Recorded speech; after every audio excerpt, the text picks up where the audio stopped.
What's up, fish tank people? This is something I haven't shown you yet. Another one of my crazy little experiments.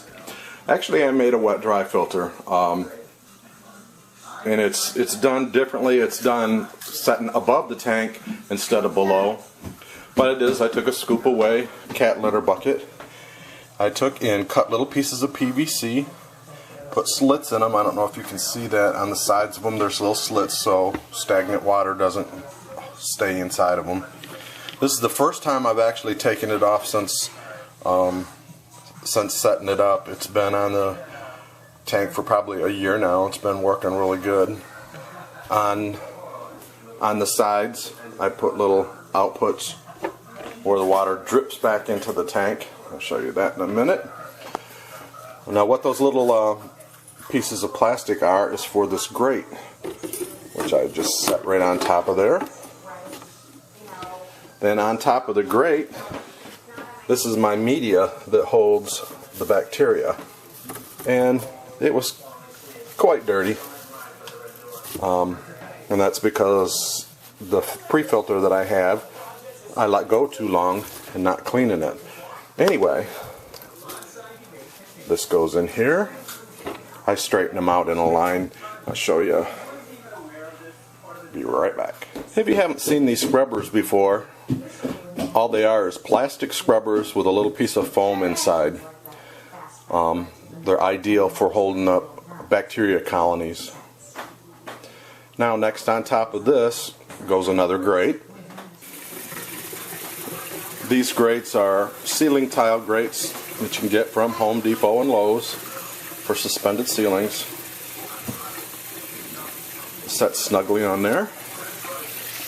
Then I took a piece of fish tank divider. It's real flexible. It has all of these little holes in it. Helps distribute the water more evenly. Not cut perfect, but helps the drips disperse evenly. Then on top of that, one more grate.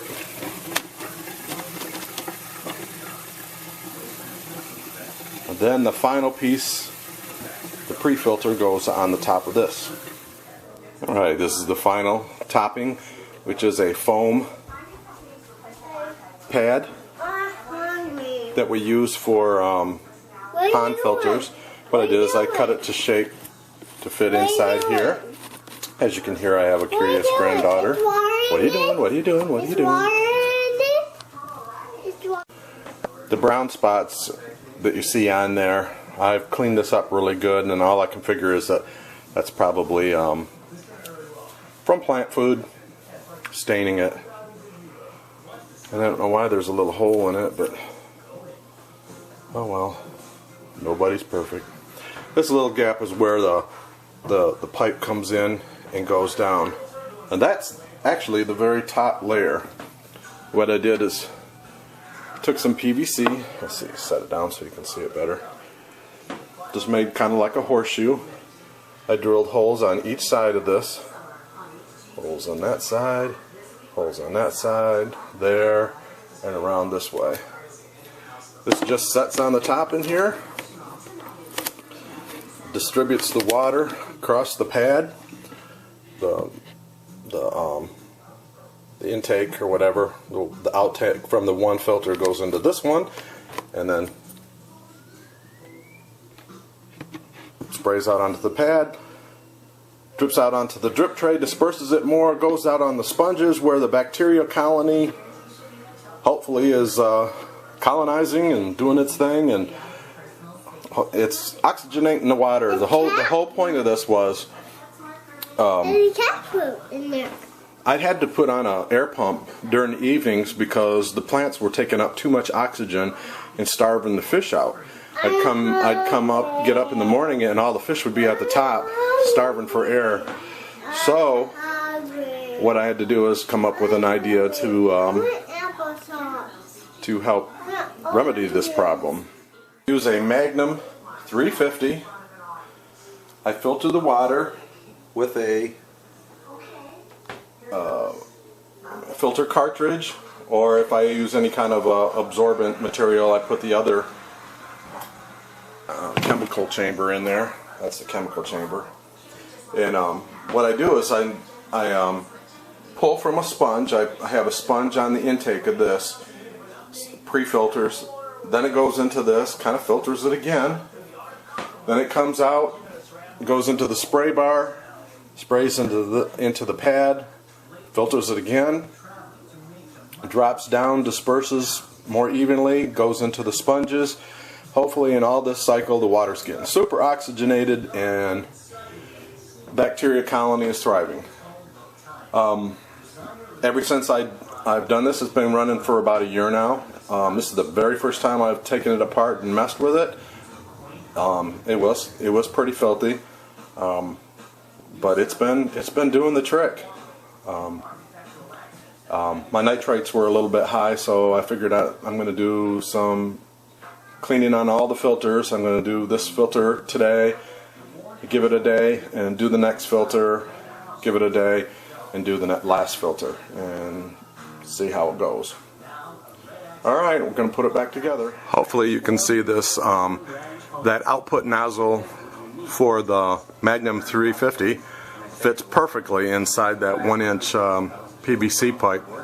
So it just fits real snug, just slides right down in there. To hold the unit above the tank, it's concealed inside the canopy, is I just took a little piece of plywood and just nailed it right to my center brace on the canopy, and it sits right on top of that. Yeah, it's kind of ugly, but I keep it concealed behind this plant. I think it's called eelgrass. But anyway, foam pre-filters it, comes down into the Magnum, comes back up, goes through the filter, and you can see there's the output on one side and output on the other side. So there's quite a bit of output. I do put these little extender tubes on there so I'm not causing so much water disturbance.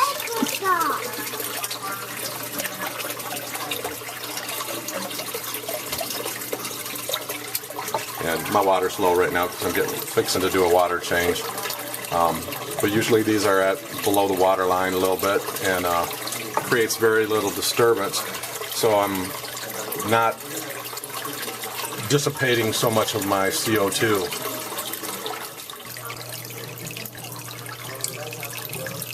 That output times 2, so it's really oxygenating the water with minimal CO2 loss.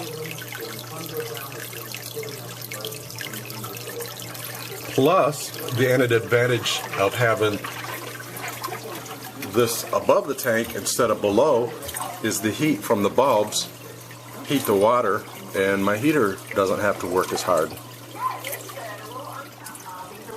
Yep, all I have to do now is finish cleaning my bulbs and get my clean reflectors put back on. There's the water returning in the tank. I've been kind of neglecting this tank for a while because I've been working on the 65 downstairs, and I've noticed that I'm getting algae on the edges of the plants.